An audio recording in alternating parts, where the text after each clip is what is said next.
Good afternoon. I speak to you today from a small town near Bethlehem called Beit Sahour in Palestine. I thank you for the opportunity to speak at this important inaugural meeting. While the world is suffering from the COVID-19 pandemic and its devastating consequences on multiple levels, we are facing hardship in a twofold perspective. Currently, the Palestinian people are literally caught up between the hammer and the anvil, which is adding to our marginalization and increasing the level of distress we are all facing collectively as well as individually. I would like to start by emphasizing that we Palestinians know the difference between apartheid and the lockdown. Although the response efforts to counter the spread of the COVID-19 virus is materializing in restriction on movement and imposing social distancing and closures measures, we have been subjected to such treatment by the Israeli occupation for decades. And while the world is busy trying to find a solution for this global disaster we are all facing, Israel is continuing its occupation of Palestine, business as usual. Israel continues to build and expand settlements, confiscation of the remaining lands in the Jordan Valley is being implemented, and home demolitions continue to take place, leaving families consisting of elderly, youth, and children homeless overnight. The fact that Israel controls our life from the moment we wake up until the moment we sleep has not been questioned or shaken during the pandemic. The checkpoints are still intact. We still need permission to move from one area to another. And while this has been tried in other areas in the world in order to trap the spread of the virus, here it is being done to us to widen the scope of our humiliation and stripping us from our humanity. And while such measures will cease to exist after we overcome the pandemic, it will continue to be part of our daily life thereafter.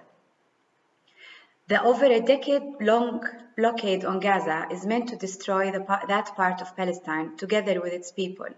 And now, during the COVID-19 pandemic, it is increasing the pace of the deterioration.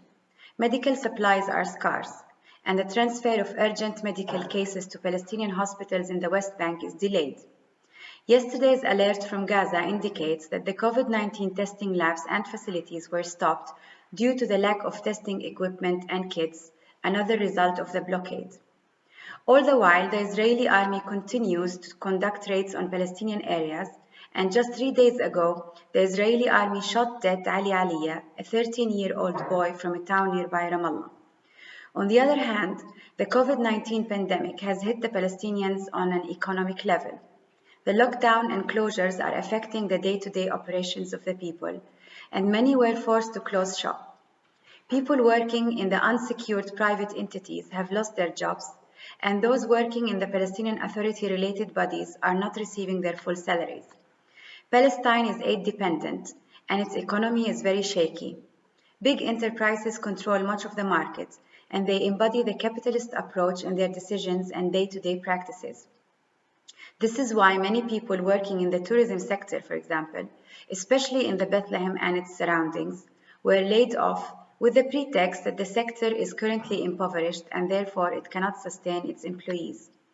There's no national insurance system in Palestine, which means that these people are now without any source of income. Needless to say that people still feel with each other and there is a very high level of social solidarity among us, but this is neither enough nor sustainable on the long run. The Palestinian Authority has given a one-time equivalent of $120 to families whose source of income was diminished.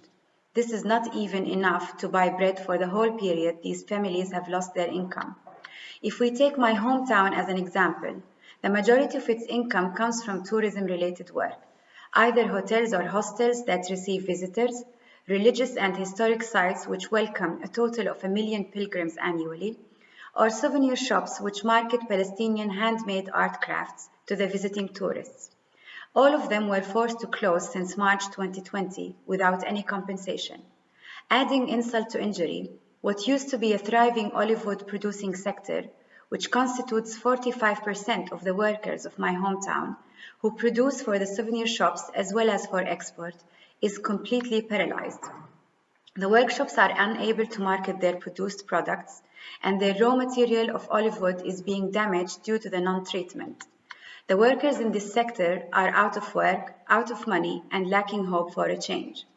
This happens while banks continue to press the people for their loans as they become deeper into their debts.